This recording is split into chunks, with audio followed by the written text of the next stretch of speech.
கடந்த அதிமுக ஆட்சியில் எந்தவித புதிய பேருந்துகளையும் மக்களுக்கு தமிழக அரசு வழங்கவில்லை.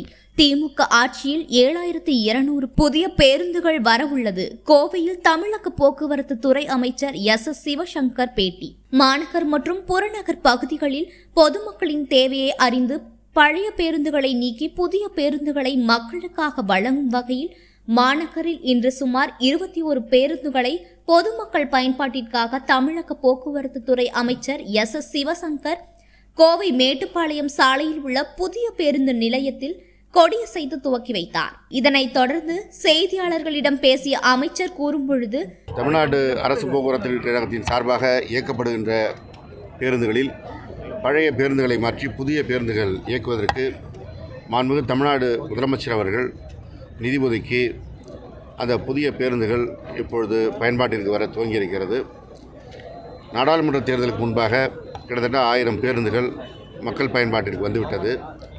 நாடாளுமன்ற தேர்தல் முடிந்து இப்பொழுது புதிய பேருந்துகள் மக்கள் பயன்பாட்டிற்கு கொண்டு வருவதற்கு கடந்த 11ஆம் தேதி மாண்புமிகு தமிழ்நாடு முதலமைச்சர் அவர்கள் தருமபுரியில் 11 புதிய பேருந்துகளை இயக்கி துவக்கி வைத்தார்கள்.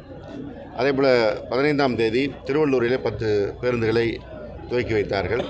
அதற்கு பிறகு மதுரை, விருதுநகர் போன்ற பகுதிகளில் புதிய பேருந்துகள் மக்கள் பயன்பாட்டிற்கு கொண்டு வரப்பட்டிருக்கிறது.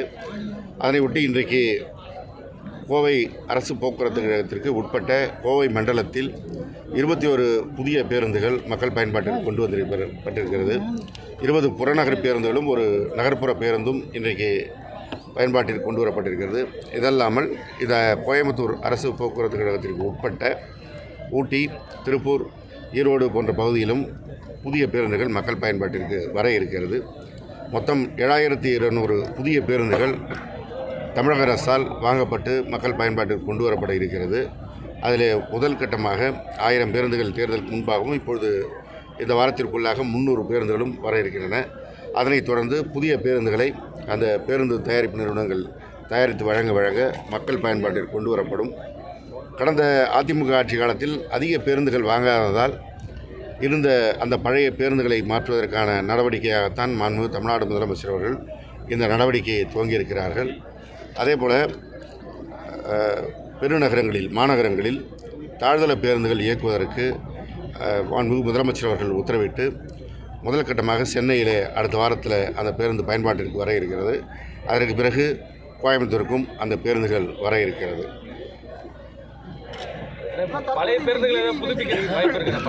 பழைய பேருந்துகள் அடித்தள சட்டம் சிறப்பாக இருக்கின்ற பேருந்துகளை புதிய கூடு கட்டுவதற்கான நடவடிக்கை எடுக்கப்பட்டு அதில் 800 பேருந்துகள் அதே போன்று கூடு கட்டப்பட்டு மக்கள் பயன்பாட்டிற்கு வந்திருக்கிறது.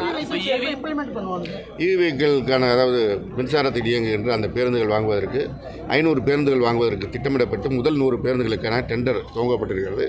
விரைவில் டெண்டர் முடிவுக்கு வந்து அந்த 100 பேருந்துகள் சென்னை மாநகரத்தில் இயக்கப்படும். அதற்கு பிறகு வருகின்ற 400 பேருந்துகளில் கோவை, மதுரை, திருச்சி போன்ற பெருநகரங்களில் அடுத்த கட்டமாக பயன்பாட்டிற்கு கொண்டு வரும். டைமிங் ப்ராப்ளம் நிறைய இருக்குது சார். அது எப்படி நம்ம இது பண்ணுவோம் சார்? இப்போ நிறைய வெஹிக்கிள்ஸில் நிறைய ப்ராப்ளம்ஸ், டிரைவர்ஸ், கண்டக்டர்ஸில் சண்டையெல்லாம் வருது. இது எப்படி நம்ம பார்ப்போம்?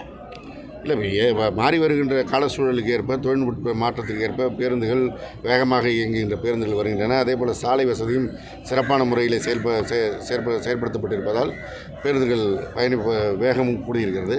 அதனை ஒட்டி வருகின்ற அந்த பிரச்சனைகள் எல்லாம் எப்படி சீர் செய்வது என்று அடுத்தடுத்த கட்டம் துறையிலே ஆலோசிக்கப்பட்டு வருகிறது. சமீபத்தில் கூட மேட்டுப்பாளையம் சாலையிலே அதிக விபத்துகள் நடப்பதாக மக்களிடத்திலிருந்து புகார் வந்திருக்கிறது. அது குறித்து போக்குவரத்துறை துணை ஆணையரை கொண்டு விசாரிப்பதற்கான அறிவுரை வழங்கப்பட்டிருக்கிறது. இந்த வாரம் அதை மேற்கொள்ள இருக்கிறார்கள். அந்த அடிப்படையில் எங்கே தேவைப்படுகிறதோ, மக்களுடைய கோரிக்கை இருக்கிறதோ, பிரச்சனை வருகிறதோ அவை ஆய்வு செய்யப்பட்டு நடவடிக்கை எடுக்கும். அதை தான் மேட்டுப்பாளையம் பகுதியில் அந்த விபத்து ஏற்பட்டது தான் அந்த இடத்துல அந்த புகார் வந்தது. அது குறித்து தான் விசாரிக்க சொல்லியிருக்கேன். அவங்க அதுக்காக கூட்டம் கூட்டியிருக்கிறார்கள்.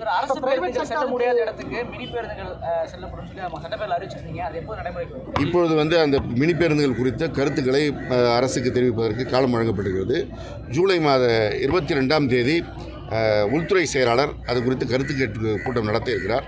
அந்த கருத்து கேட்பு கூட்டத்திற்கு பிறகாக இப்பொழுது தொகுப்பு வழங்கப்பட்டிருக்கின்ற வரைவு அறிக்கை முழுமை செய்யப்பட்டு முதலமைச்சருடைய அனுமதி பெறப்பட்டு அறிவிப்பு வெளியிடப்படும். அதற்கு பிறகு அந்த மினி பேருந்துகளை இயக்குபவர்களிடமிருந்து விண்ணப்ப படிவம் பெறப்பட்டு எந்த பகுதியில் தேவை இருக்கிறதோ அந்த பகுதிகளுக்கு அந்த அனுமதி வழங்கப்படும். இந்த பேருந்து நிலையத்தில் பேருந்தே சரியாக வர்றதில்லைன்னு குற்றச்சாட்டு இருக்குது சார். இப்பொழுது நாங்கள் வந்தபோது பல்வேறு சங்கத்தினர் அந்த கோரிக்கையை வைத்தார்கள்.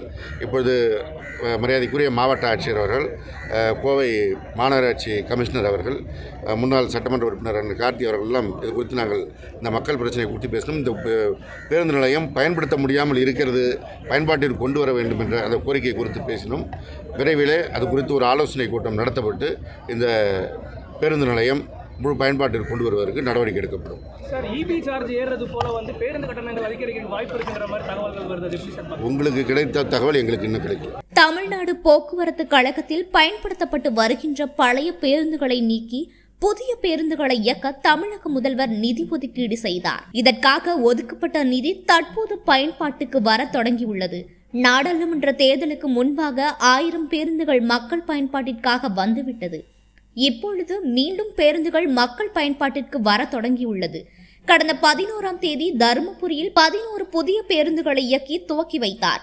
அதேபோல 15ஆம் தேதி திருவள்ளூரில் 10 பேருந்துகளும், அதனைத் தொடர்ந்து மதுரை, விருதுநகர் போன்ற மாவட்டங்களில் புதிய பேருந்துகள் மக்கள் பயன்பாட்டுக்கு வந்தது. இதனைத் தொடர்ந்து இன்று கோவையில் 21 புதிய பேருந்துகள் மக்கள் பயன்பாட்டிற்கு வந்துள்ளது என்றார். இதில் 20 புறநகர் பேருந்தும் 1 நகர பேருந்தும் அடங்கும் என்றார். இது மட்டுமின்றி ஊட்டி, திருப்பூர், ஈரோடு உள்ளிட்ட பகுதிகளிலும் புதிய பேருந்துகள் மக்கள் பயன்பாட்டுக்கு வர உள்ளது. இதற்காக தமிழக அரசு 7200 புதிய பேருந்துகளை வாங்கியுள்ளது என்றார். இதன் ஒரு பகுதியாக தேர்தலுக்கு முன்பாக 1000 பேருந்துகள் வழங்கப்பட்டது. தேர்தலுக்கு பின்னர் சுமார் 300 பேருந்துகள் மக்கள் பயன்பாட்டுக்கு வந்துள்ளது என்றார். இதற்காக ஒப்பந்தம் செய்யப்பட்டுள்ள பேருந்து தயாரிக்கும் நிறுவனம் புதிய பேருந்துகளை தயார் செய்ய அது மக்கள் பயன்பாட்டுக்கு கொண்டு வரப்படும் என்றார். கடந்த அதிமுக ஆட்சியில் எந்த பேருந்துகளும் வாங்கவில்லை. இதனால் தமிழகத்தில் இயக்கப்படும் அனைத்து பேருந்துகளும் பழைய பேருந்துகளாக உள்ளது. இவற்றை மக்கள் பயன்பாட்டில் இருந்து நீக்கி புதிய பேருந்துகளை அரசு வழங்கி வருகின்றது என்றார். அதேபோல பெருநகரங்களில் தாழ்த்தள பேருந்துகளை இயக்க அரசு தீர்மானித்துள்ளது.